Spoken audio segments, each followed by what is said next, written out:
sabi mencoba beberapa orang yang masyarakat kita kemudian walaupun khusus dengan bisa tampil bisa terjadi oleh yang beliau di syurah syurah syurah syurah ini menjadi dalam orang yang selain walaupun masyarakat kita kemudian tentunya kita yang berkat beberapa surah yang mengamalkan masjid akan sahabat yang mengamalkan pembangunan dengan mengulangi orang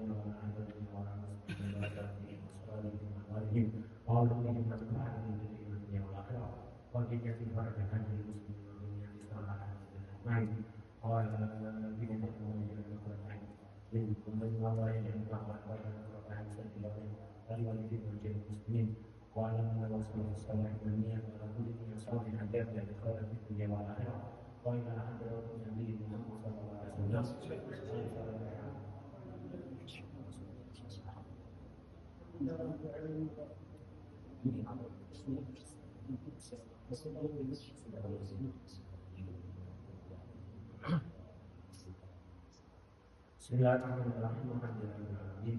Allahumma shalli wa sallim ala sayyidina Muhammad wa ala alihi wa sahbihi ajma'in. Wa bismillahir mutasir ila sayyidina Imam Tirmidzi radhiyallahu anhu qala haddatsana Sufyan bin Wahid wa Muhammad bin Bashar. Al-makna dan maknanya Wahid bin siji. Jadi ada hadis dari dua orang, Sufyan bin Wahid dan Muhammad bin Bashar. Digabung dari satu karena secara makna sama. Qala dawu sapa Sufyan bin Wahid dan Muhammad bin Bashar. Akhbarana Yazid bin Harun an Sa'id al-Juwayni.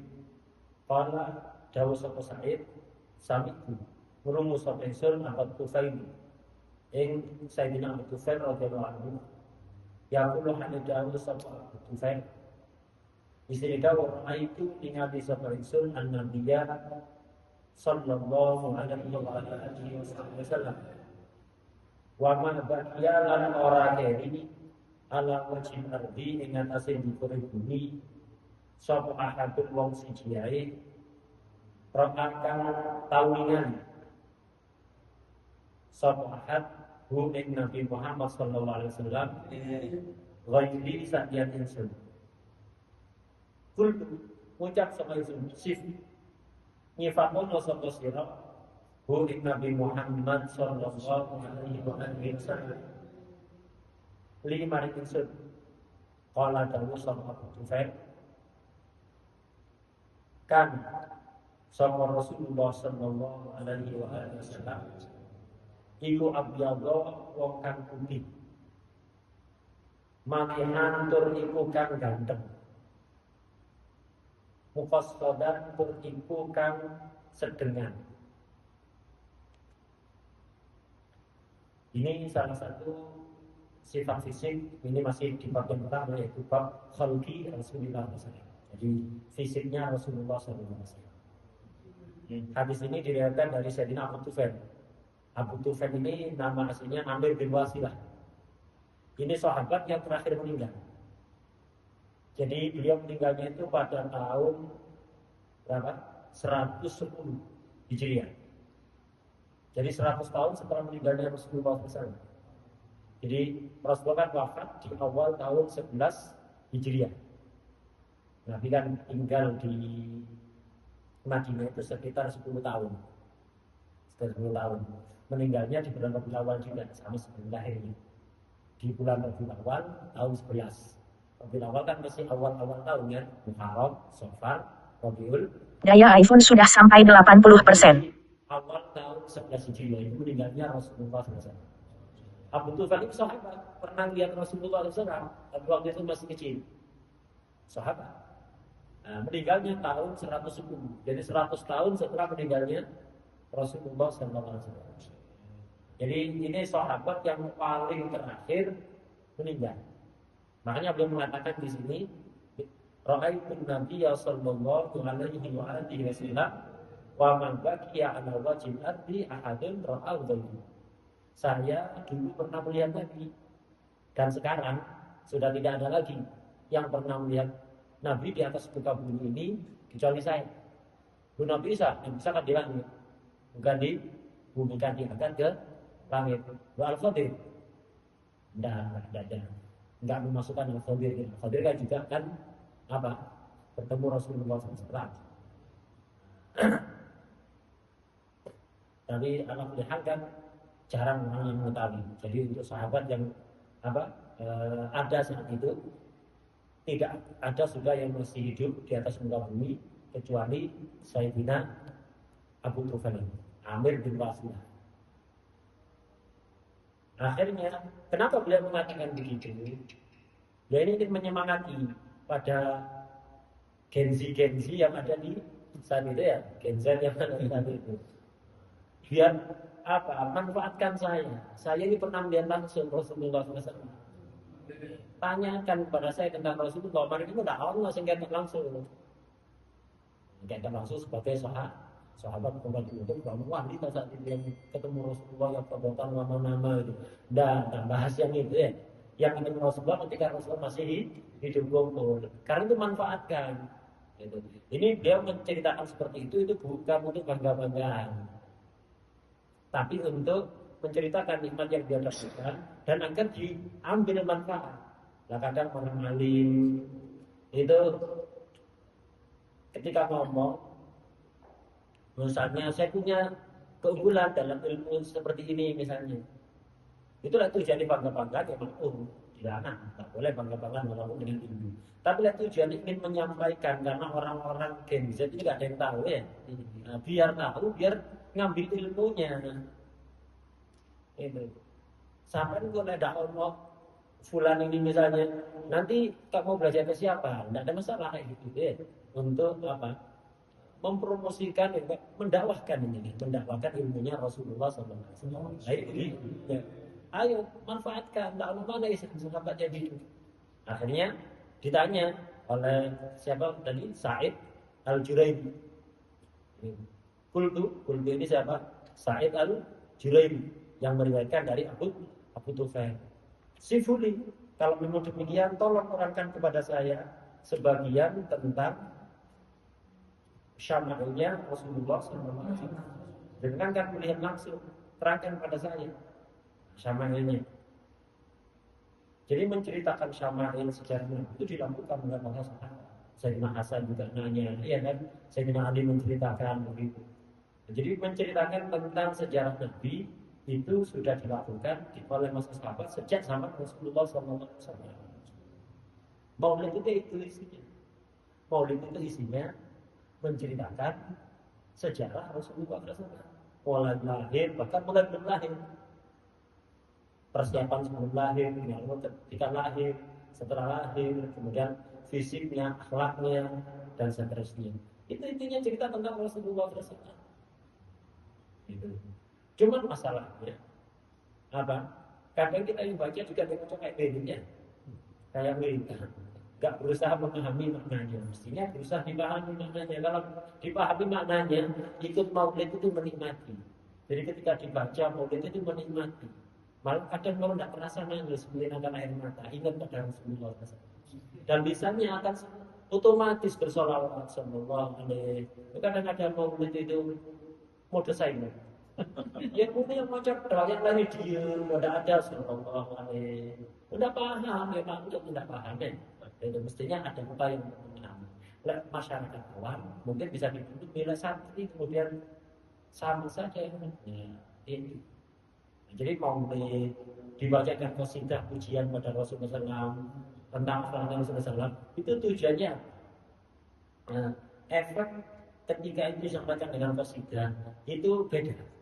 Makanya salah itu kenapa Pak senang qasidah? Pengajian diselai qasidah atau ditutup qasidah, dimulai qasidah, ada hadroh dan seterusnya. Beda efeknya qasidah-qasidah seperti itu lebih kuat untuk menggugah hati, untuk cintanya itu semakin tumbuh. Beda, efeknya beda. Jadi setiap muslim, siapapun itu, setiap muslim mesti ada bibit cinta kepada Rasulullah SAW. Siapa? Walaupun kadang modelnya tidak pokok-pokok itu ya, Tapi sebenarnya ada bibit cinta. Coba caci maki Rasul, dia akan tersinggung. Ya, masih orang-orang Muslim nggak sholat itu, kalau demo, nggak Rasulullah dicaci ya. Nah, jadi setiap Muslim itu pasti ada bibit cinta pada seseorang. Cuma kadang lemah, sehingga nggak tampak. Karena lemahnya begitu, tidak memicu untuk, tidak bisa memicu untuk itibar, tidak bisa memicu untuk memperbanyak sholawat pada Rasulullah SAW.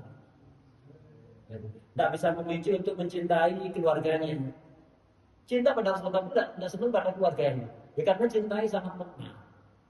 Sangat. Nah ini perlu dibuku. Di antara metodenya ulama, yaitu dengan qasidah-qasidah ada dibuat qasidah Burda, itu Mudhoriyah, qasidah Muhammadiyah, sallallahu. Kemudian qasidah-qasidahnya Imam Hatta, Kalimat Habsyi dan yang lain-lain.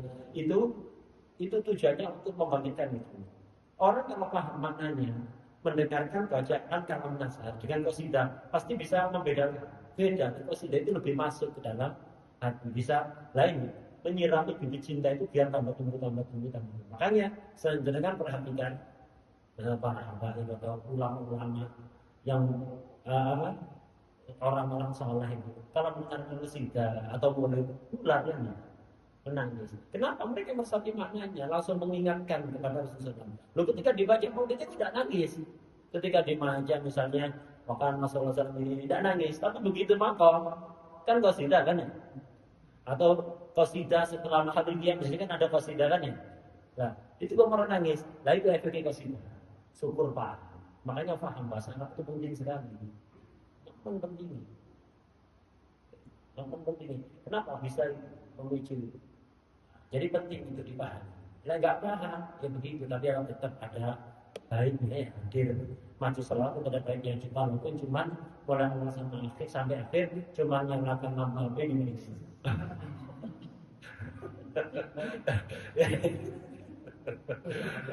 Ya, lampu hampir nyalakan gini-gini ada sama ngapi daripada hadir sombor ya. Daripada hadir sombor. Ada ono api itu tapi cuman kita jangan rindu kalau bisa untuk meningkatkan diri. Kenapa tidak meningkatkan diri? Jangan itu kalau kita bisa naik level begitu.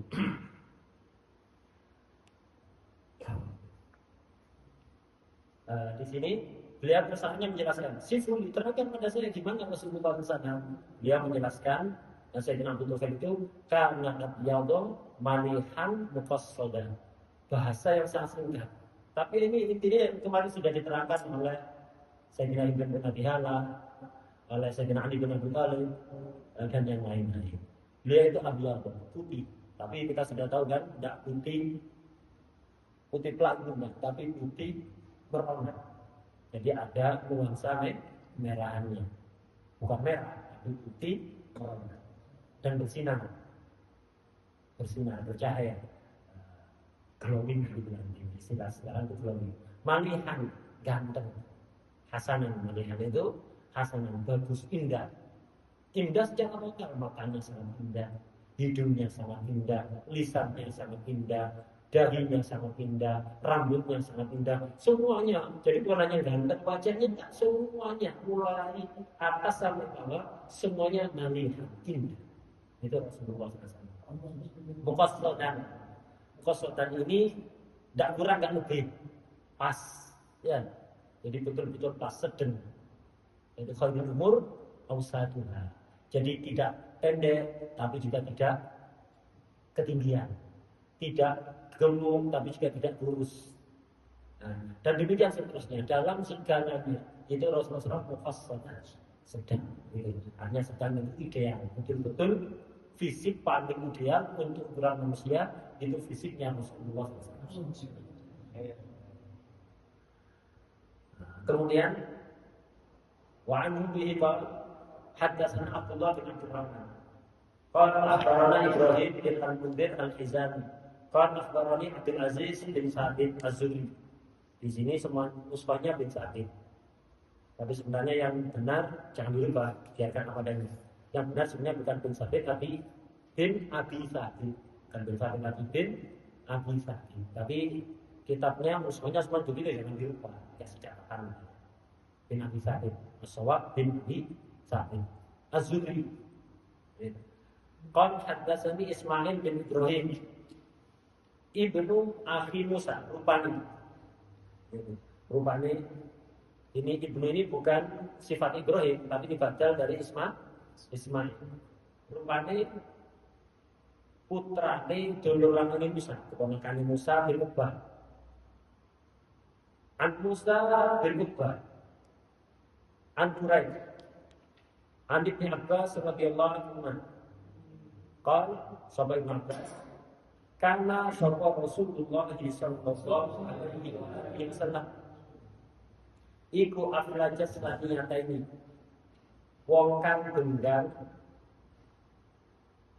waja ngajeng lorone untu waja ngajeng lorone waja ngajeng kalene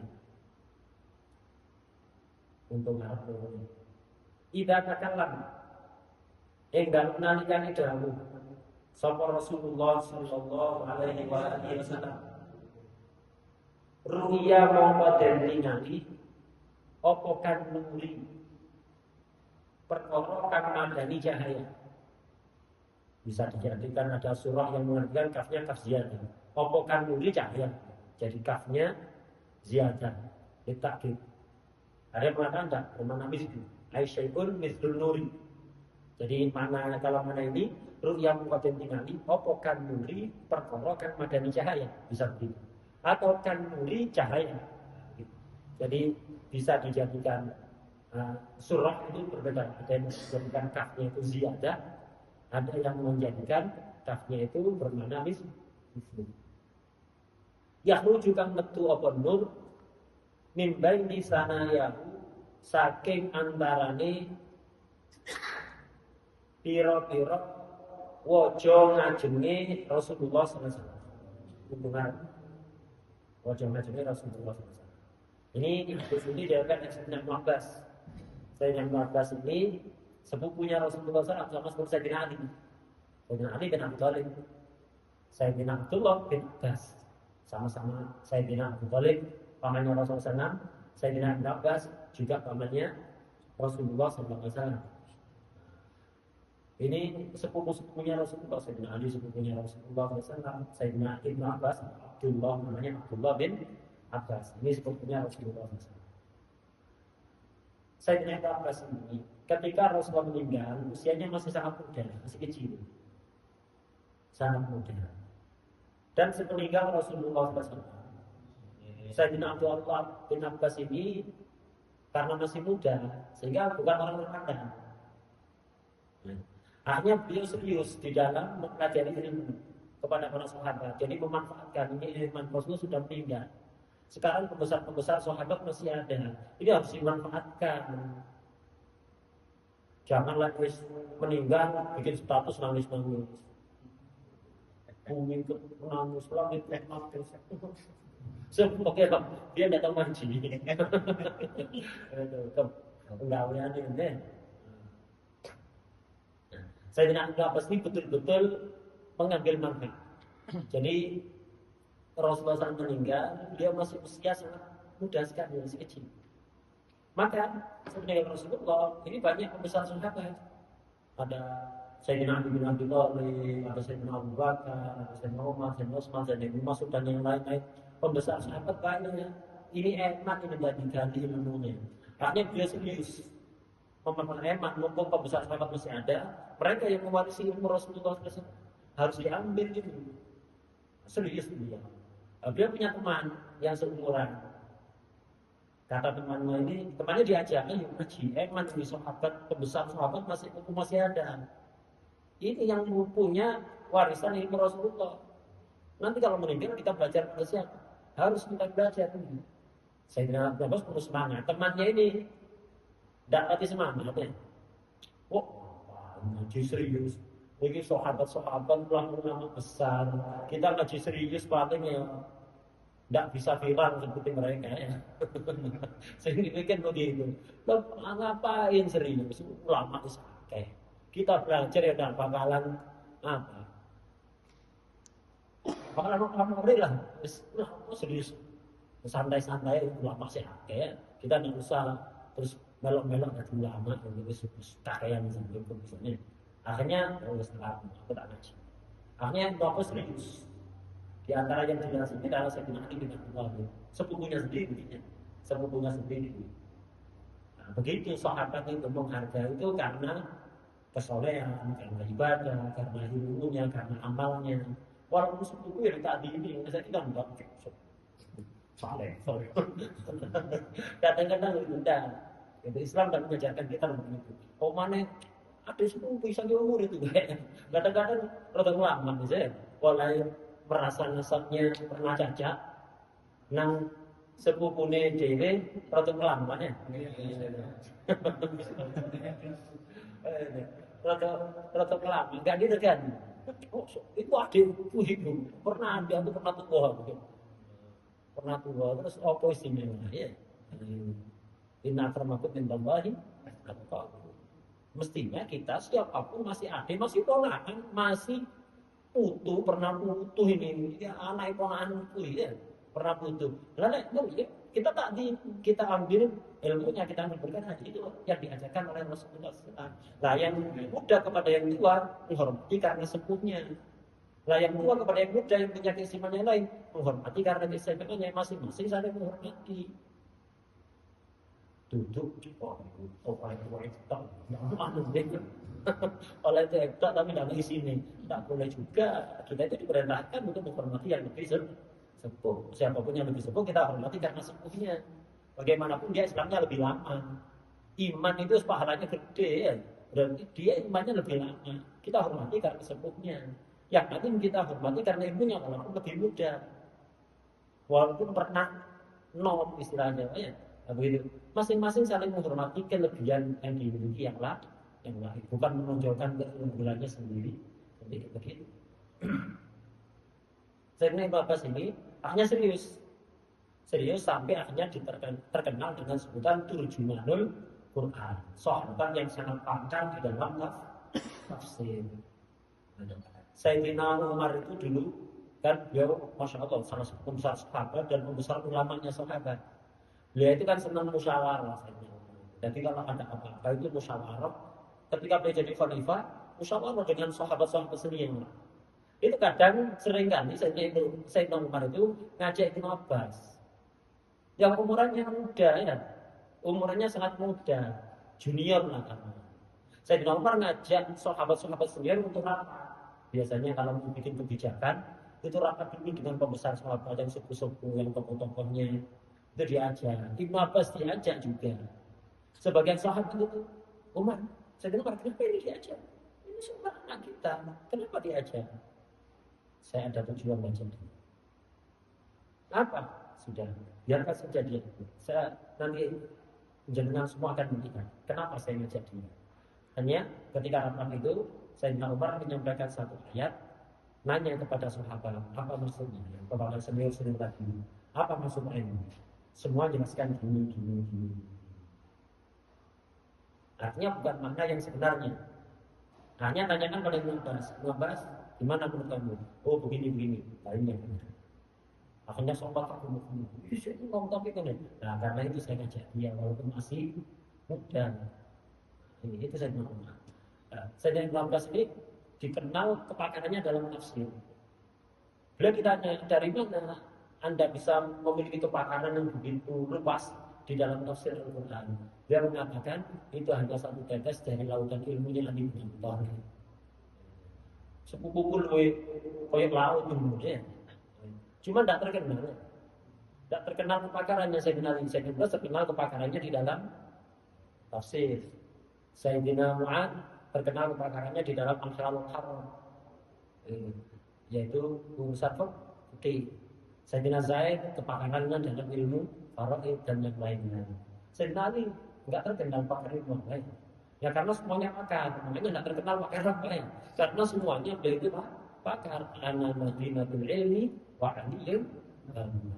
Aku kata Rasulullah adalah antara kota ilmu, ilmunya Ali bin Abi Thalib. Jadi semua ilmu pakar saya bilang. Makanya tidak menonjol pakarnya di mana. Dan begitu orang kalau pakar dalam semua bidang, itu akhirnya tidak menonjol pakarnya. Awalnya kabeh semua. Itu saya bilang. Enggak. Saya Abbas itu begitu. Serius. Jadi walaupun dia itu masih muda, tapi sangat disegani di kalangan para sahabat karena kehebatannya, karena itu semangatnya. Jadi walaupun dia masih muda tapi semangat. Laisa syad liman sabaq wa inna masyad liman sadaq. Asyad, jadi yang terpenting itu bukan siapa yang duluan, yang terpenting itu siapa yang serius. Jadi meskipun duluan, dia mau lebih lama, udah nggak, bukan ukuran lamanya, keseriusannya. Kadang lama sampai main, tapi pancet aja misalnya, sampai main karena terus pancet modelnya orang tidak serius ya, main tidak serius. Ada yang baru tapi langsung Masya Allah, karena ukurannya itu bukan laisa syad liman sabaq wa inna syad liman sadaq. Apalagi sangat istimewa kalau sabaq wa sadaq, kayak para sahabat muhajirin ya. As-sabiqunal awwalun al muhajirin wal ansar, itu mereka itu ya sabaq ya sadaq, menggabungkan dua-duanya, sangat istimewa sekali. Ulama jangan masalah Nah, saya dengan Abbas di sini bercerita bagaimana Rasulullah SAW yang menceritakan afraja saniyaten, jadi gigi depan dua itu namanya saniyah. Kalau sanaya, jadi setiap orang itu punya 4 gigi seri, istilahnya gigi seri, di atas 2, di bawah 2. Nah itu gigi Nabi yang gigi seri itu atas dan bawah itu enggak rapat, agak renggang, tapi renggang sekali enggak. Agak renggang, dan itu yang paling bagus. Biasanya kalau ngomong fasih, beda kan giginya tumpuk-tumpuk di sini ya, tumpang tindih. Itu biasanya ngomong rada kadang sosoran, kadang nggak jelas, gitu. Nah, indah. Jadi gigi pegang semua juga tidak bagus. Rasulullah ini yang renggang bukan semua giginya, yang renggang itu untuk sanai, ya sanai. Jadi 4 gigi seri, 2 di atas, 2 di bawah. Itu agak rendah dan itu bagus. Makanya banyak kan artis-artis atau apalagi perempuan sejak zaman dulu itu giginya kalau aku di pinggirnya, dan itu tidak boleh dilarang. Kenapa? Termasuk takbir khalqah. Rasulullah bin asir khilqah agak rendah. Nah, indah memang lebih indah daripada yang rambut numpuk-numpuk itu ya. Numpuk-numpuk lebih indah. Sehingga banyak perempuan-perempuan sejak zaman dahulu itu giginya kalau rapat direnggangkan biar terlihat lebih muda. Tak boleh tidak diperbolehkan. Jadi enggak renggang semuanya enggak, tapi 4 gigi, 2 di atas, 2 di bawah, itu rendah. Dan giginya Rasulullah SAW idza takallama ru'ya kan nur yakhruju min baini sanaya. Nabi itu kalau berbicara itu setelah kalau bersabda itu akan mengeluarkan cahaya dari mimba di sananya, dari sela-sela gigi serinya itu akan tampak bercahaya karena memang gigi dia itu sangat putih dan memang dia membuat nur ya bilha ini dia keluar cahaya, memancarkan cahaya. Memang giginya juga sangat putih. Ada yang mengartikan ini cahaya ini maksudnya yang ucapannya seperti cahaya, menerangi. Ya, semua ucapannya itu menerangi, mencerahkan. Ya dua-duanya, semua perkataannya menerangi, mencerahkan, dan memang kecantikannya gigi beliau itu berkilau, memiliki cahaya dua-duanya. Giginya memang bercahaya, kemudian ucapannya seperti cahaya, selalu memberikan pencerahan, petunjuk. Sallallahu alaihi wasallam.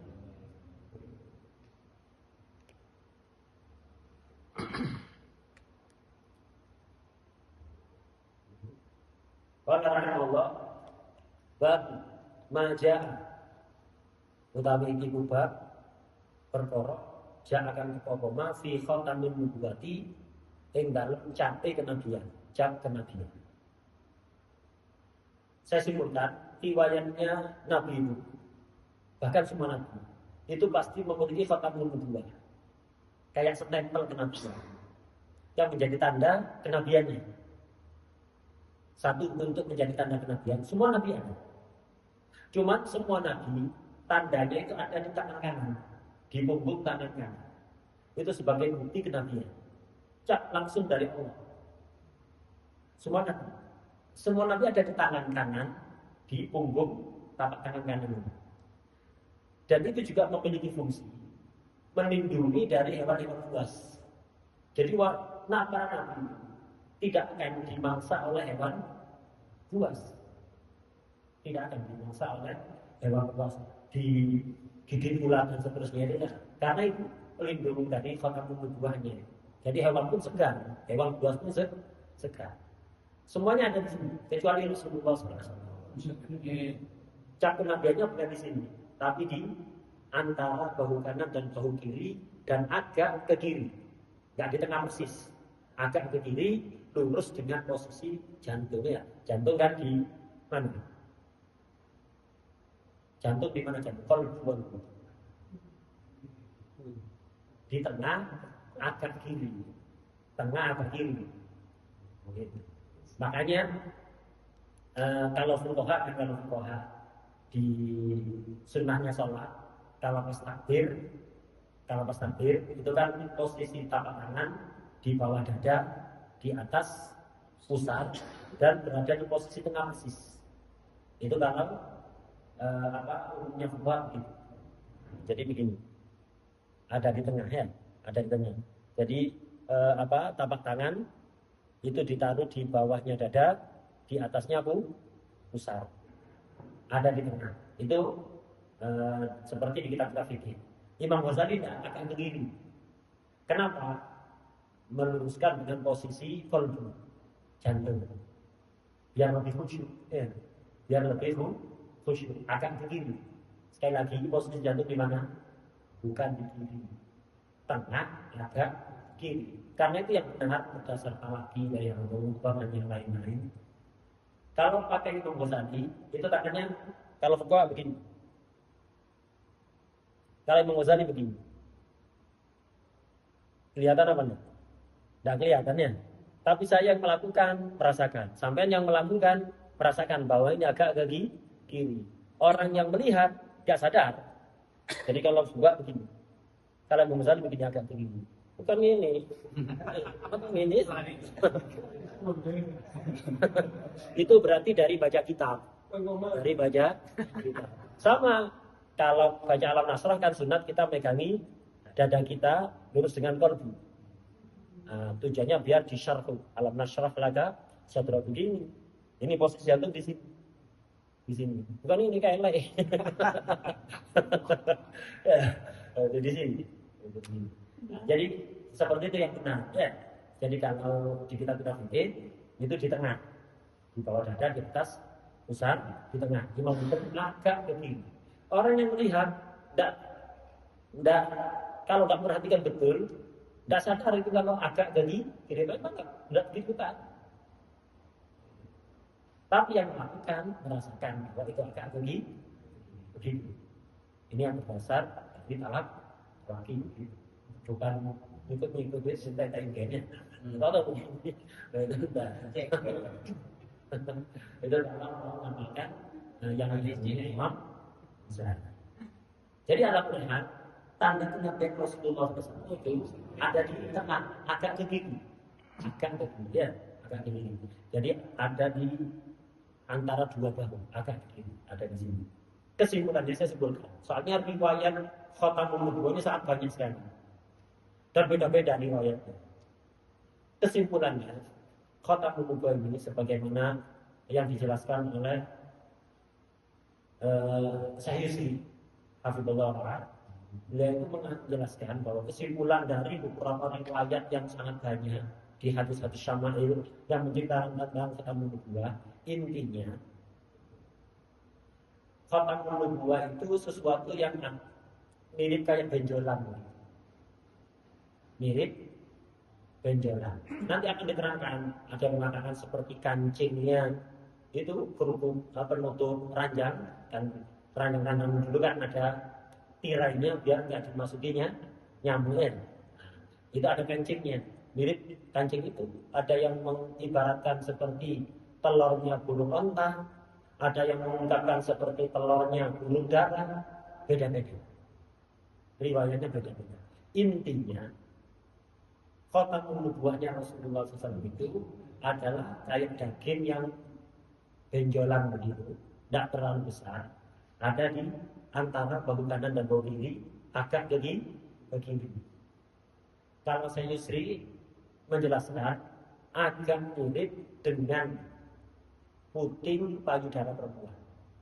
Jadi agak menonjol begitu, dan ada bagian kulit yang warnanya agak gelap. Nanti diungkapkan dengan merah, dan kita tahu merah ini maksudnya coklatnya. Jadi warnanya agak gelap. Jadi ada daging agak menonjol begitu. Terus ada bagian kulitnya yang agak gelap, di sekitarnya tidak semua, agak gelap. Dan ditutupi rambut. Ada beberapa helai rambut. Makanya sebagian ada yang mengucapkan khotamul nubuwah ini daging benjolan.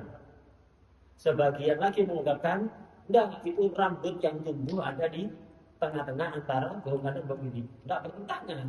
Ya memang ada benjolan yang di sekitarnya itu ditumbuhi beberapa helai rambut. Jadi riwayatnya beda-beda. Kesimpulannya begitu. Nah, jadi agak benjolan begitu.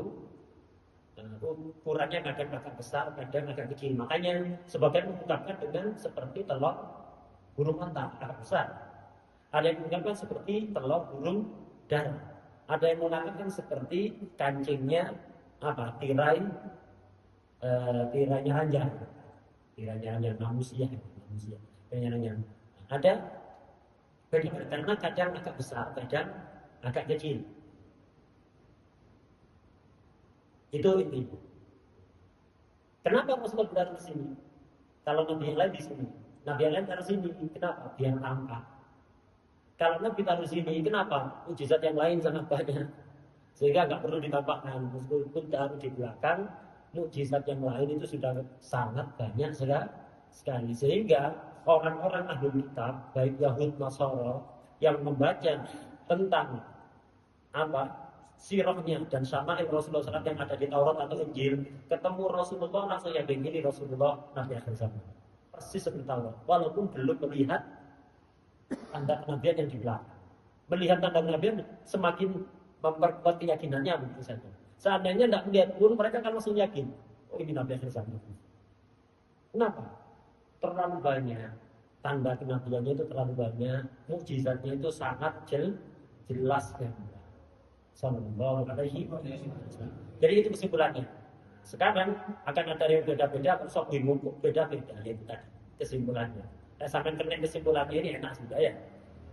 Jadi nggak akan bingung dengan riwayat-riwayat yang ada. Jadi kadang agak besar, kadang mengecil. Dan dari situ mengeluarkan aroma yang sangat wangi. Secara umum seluruh tubuh Rasulullah SAW itu beraroma wangi. Cuman dari khotamul nubuwah itu sangat terasa sekali aroma wangi. Lebih wangi dibanding minyak Indonesia. Wa an qala hadatsana Abu Raja Ruban Qutaibah bin Sa'id qala hadatsana Hatim bin Ismail an Ja'ad bin Abdurrahman qala sapa Ja'ad sami itu urungu sapa ingsun as-Sa'ibah ing Sayyidina Sa'id bin Yazid radhiyallahu anhu yaqul Ali dawu sapa as-Sa'id. Di sini dawu dahaban budalan. Bi kelawan ingsun sapa kholati bibi ingsun.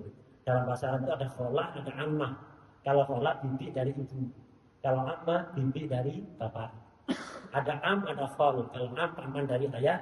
Kalau khol paman dari jalur ibu. Kalau paman dari jalur ayah. Saudaranya ayah, kakak atau adiknya. Beda dengan bahasa Jawa sama. Paman, Pak Li, Budi sama. Dari bapak itu sama. Tapi kalau salah beda. Dan Nabi sapa salati bede insun ilan nabi maring kanjeng Nabi Muhammad sallallahu alaihi wasallam. Faqala monggo ngucap sapa salati ya Rasulullah inna ibna ukhti setuhune anak lanange dulur bapak isun keponakan saya iku wajibun wong loro. Famasaha mongko rusak sapa Rasulullah sallallahu alaihi wasallam. Roksi ing sirah ingsun. Wada lan dongaaken sapa Rasulullah sallallahu alaihi wasallam lima insun bil barokati lan barokah. Wa tawaddu'an lan duduk sapa Rasulullah sallallahu alaihi wasallam. Fasyarib mongko ngombe sapa ingsun min wadhu'i saking banyu wudu'e Rasulullah sallallahu alaihi wasallam. Wa kuntu lan ngadeg sapa ingsun khalfa dhahrihi ing dalem gurine gegere Rasulullah sallallahu alaihi wasallam. Fanadhar mongko ningali sapa ingsun ilal khatami maring cap kenabian. Baina katifaihi kang tetep ing dalem antarané ulikat pundak. Kang tetep ing dalem antarané ulikat lurune Rasulullah sallallahu alaihi wasallam. Faridan mongko dumadakan dua utawi sotak iku mislu zirril hajar sepadane kancingin selambune kasur. Sepadane kancingnya selambune kasur. Nah, untuk kasur masih ada. Pokoknya ini tirai untuk menutup ranjang itu biar tidak dimasuki oleh nyamuk. Nah, di sini dari Sayyidina As-Sa'id bin Yazid. Ini beliau pernah waktu kecil itu sakit. Nah, ada riwayat yang mengatakan beliau sakit di kaki. Ada yang mengatakan sakit di kepala. Ya, bisa dua-duanya. Waktu itu sakit di kakinya sakit, kepalanya juga sakit. Akhirnya oleh apa? Oleh bibi beliau dibawa ke Rasulullah SAW. Ya, kok rumah sakit? Nah, itu sahabat ngerti barokah sahabat. Doyan barokah. Ngerti Rasulullah ini tibbil qulub wal abdan. Dokternya hati dan dokternya badan. Dan tip itu tidak melulu harus dengan obat yang dari tumbuhan atau dari hewan. Bisa juga dengan doa, dengan media air, lalu doa soleh yang mustajab doanya. Itu juga bisa sungguh istilahnya, sungguh rupiah, sungguh bintang, rupiah dan bintang. Kok bedanya? Bedanya sedikit di bahasa Jawa, sedikit di bahasa Arab ya. Sama rupiah yang sungguh deh. Nah, jadi dibawa oleh bibi beliau kepada Rasulullah SAW. Terus soalnya Rasulullah, ini keponakan saya yang sakit. Langsung oleh Rasulullah diambil dan diusap kepalanya. Tempat yang sakit, kepalanya yang sakit diusap. Ini menunjukkan bahwa nyubu itu diantaranya tempat yang sakit itu dipegang. Tempat yang sakit dipegang dan dibacakan dengan doa-doa yang dicontohkan oleh Rasulullah SAW atau doa yang lain. Doa yang lain. Yang penting itu apa? Sing mojo ya. Yang mojo itu punya lisan yang apa? Yang layak untuk dijaga doanya. Sing penting itu. Saya ngopak kalau nantinya ngopak mantap. Ngopak.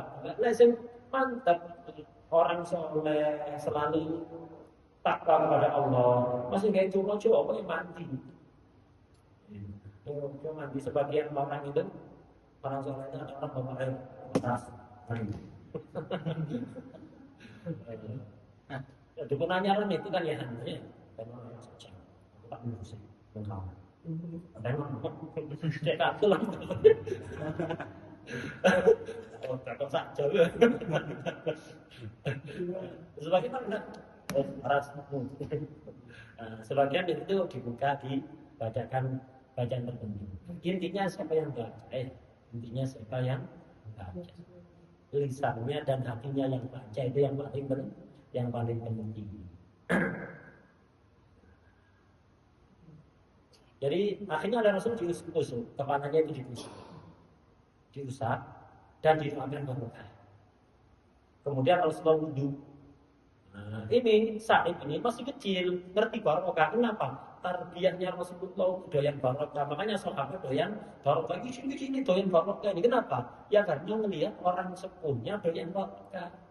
Nah sekarang anak kecil tidak mau barokah, bapaknya tidak belum barokah, ya. Akhirnya begitu.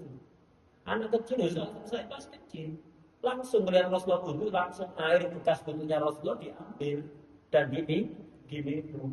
Untuk apa? Mencari berkah. Lu kok bisa anak kecil ngerti barokah ini? Karena melihat orang-orang sepuh yang ada di masanya itu doyan barokah, doyan barokah. Nah, begitu.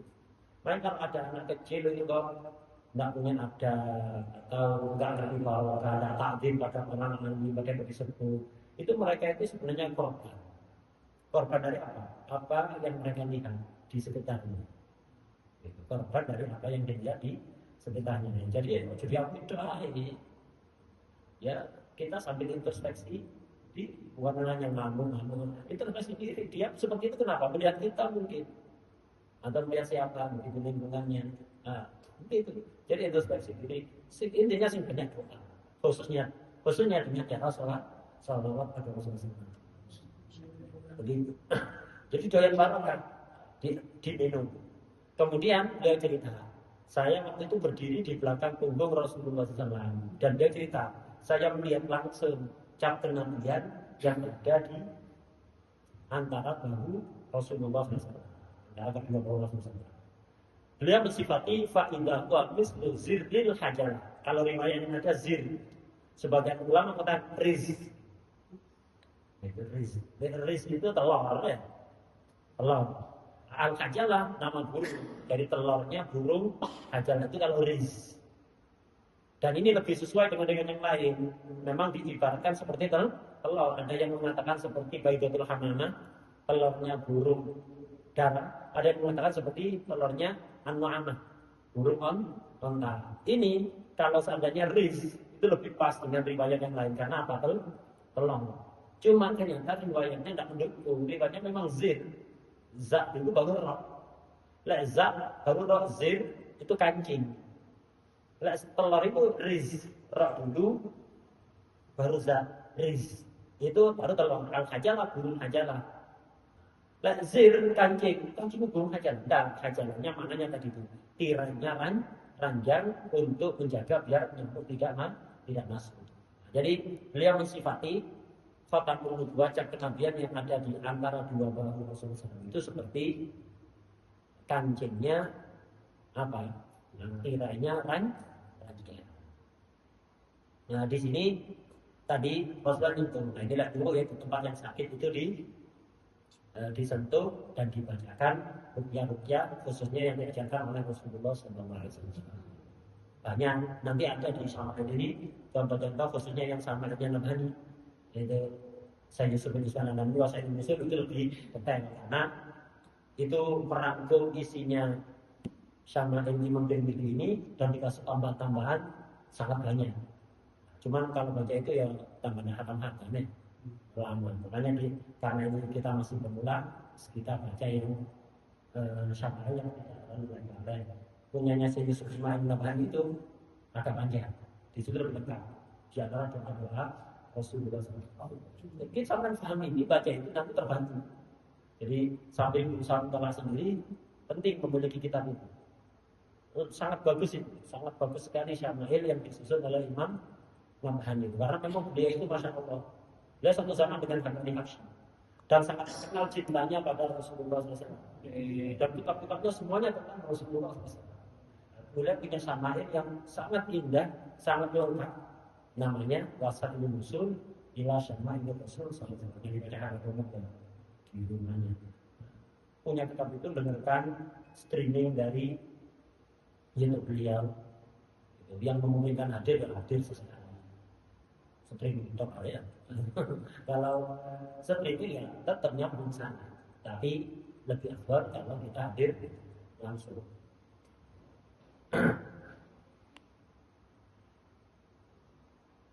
Jadi streaming itu tutor ya, tutor tempat dari dia. Nah, ada yang bisa langsung dihadiri, punya ilmu, punya kesolehan. Kemudian kita streaming yang jauh, ini streaming yang jauh. Nah di sini apa? Beliau Sayyidina Sa'id itu ketika kecil disentuh kepalanya. Dan ini sentuhan dari Rasulullah ketika kecil itu sangat apa? Sangat beliau rasakan sampai sepuh. Beliau ini meninggalnya umur 90 lebih. Disebutkan di sini beliau meninggalnya itu umur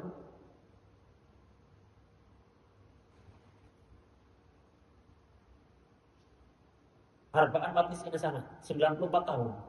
Semuanya normal. Pendengarannya normal, penglihatannya normal.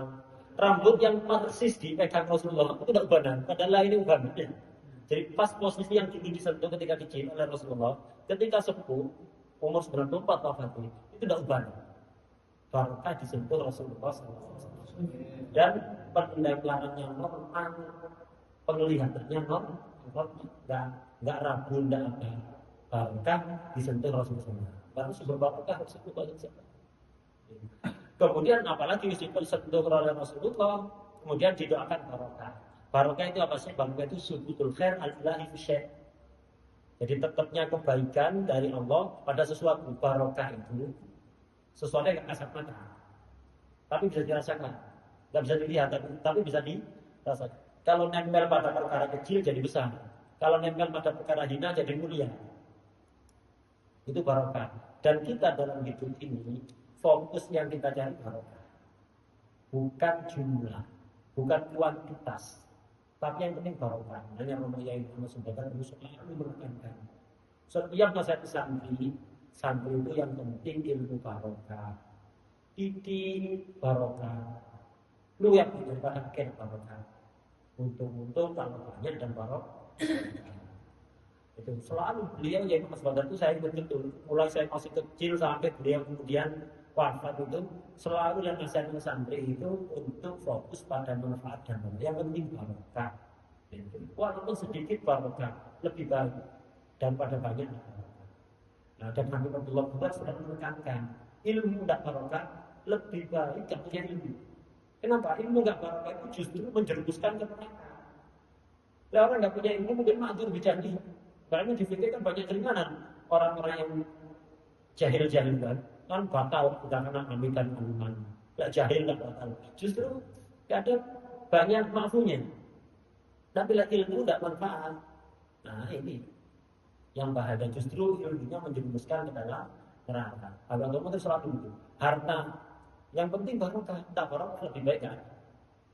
Keturunan yang penting barokah, tak barokah penting nggak ada. Jadi yang kita cari itu barokah. Lah barokah ini ya harus usahakan. Dan banyak hal-hal yang disebutkan berkahnya dan sebagainya. Makanya kita ya harus mendekat kepada sumber-sumber berkah itu. Orang-orang soleh itu sumber berkah. Kenapa? Mereka mewaris Rasulullah SAW. Apalagi soleh keturunan Rasulullah SAW. Soleh walaupun bukan keturunan Rasulullah, dia mewarisi kesolehan, deketi sumber barokah. Orang alim yang amil sumber barokah. Kenapa? Mewarisi ilmunya Rasulullah. Walaupun bukan sayyid, apalagi alim sayyid. Nah begitu. Kita mendekat kepada keturunan Rasulullah. Ada berkahnya sendiri, berkah dari nasab. Walaupun tidak alim, apalagi kalau alim. Nah begitu. Kita mendekat ke sumber barokah. Itu baik yang masih hidup atau sudah meninggal. Kenapa? Barokah itu tak putus setelah meninggal, malah justru malah bertambah setelah meninggal. Kita mendekat ke sumber-sumber berkah. Itu kalau bikin berkah. Sibukkan diri dengan ibadah, itu sumber berkah. Nah, kemudian waktu-waktu yang tak baik untuk tidur itu jangan tidur setelah menjelang subuh, setelah subuh sampai duha, setelah asar, antara maghrib sampai isya, jangan dibuat tidur, itu mencegah barokah. Dan begitu. Nah, dan sumber barokah yang asli betul-betul sumber, yang lain cabang-cabang saja, penyalur saja. Sumber utamanya adalah tidak lain bagi Rasulullah SAW. Kepingin barokah, karena ini Rasulullah SAW sedalam mungkin. Setiap saatnya kita terus berubah, bilang apalagi bulan Ramadan ini, kita terus meningkatkan pengetahuan kita tentang Rasulullah, mendengarkan ceramah, pengajian, baca, dan berbanyak sholawat. Ujian-ujian pada Rasulullah SAW itu akan mendatangkan keberkahan, akan mendatangkan hadiri pengajian-pengajian yang di situ bahas Rasulullah SAW. Itu selama sebulan Maulid ini pengajiannya fokus pada sirah, yang pagi sirah, yang malam itu syama'il Rasulullah SAW. Nah begitu kita hadir majelis maulid yang di situ cerita Rasulullah SAW. Nah, itu kita hadiri. Dan mestinya itu memang acara maulid yang dibahas ya Rasulullah SAW. Jangan acara maulid yang dibahas tentang terus atau isu-isu nasional, isu-isu global. Tidak, cukup tentang Rasulullah SAW. Seputar tentang Rasulullah SAW. Nggak begitu. Lah kapan lagi? Setahun bingung bahas itu. Robil awal masih bahas yang lain istimewa itu tentang Rasulullah SAW. Tingkatkan dengan membaca atau didoakan barokah atau barokah sumber barokah. Nah, di antaranya barokah. Jangan membiarkan makanan itu apa mubadir itu pencabut barokah itu. Jangan biasakan membiarkan makanan mubadir. Sebisa mungkin makanan itu manfaat untuk kita atau untuk binatang. Kalau sudah tidak mau, layak dikasihkan orang, kasihkan orang. Enggak layak kasihkan orang, kasihkan ayam. Atau kasihkan apa binatang yang lainnya. Jangan dibuang ke tong sampah, kemudian tidak dimanfaatkan baik oleh orang ataupun makanan berserakan itu dipilih. Jangan dibiarkan diinjak-injak. Itu nikmat, walaupun satu butir nasi, saupo, itu dibiarkan berserakan, diinjak. Itu bisa mencapai berkah. Itu nikmat Allah, tidak menghargai. Dipilih, walaupun tidak mau dipilih, jangan dibiarkan diinjak-injak yang dipilih, dikasihkan ayam, dikasihkan ikan atau apa begitu. Jangan dibiarkan terbuang sia-sia, diinjak-injak malah itu paling bagus. Diupayakan keberkahan itu diupayakan. Nah ini panjang ini, ada beberapa riwayat tentang semuanya tentang khotamul nubuwah.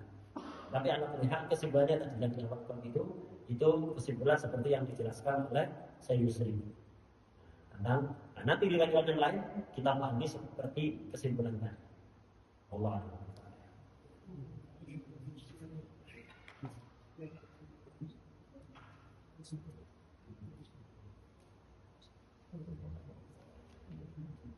Subhanallah wa bihamdihi asyhadu an la ilaha illa anta astaghfiruka wa atubu ilaik.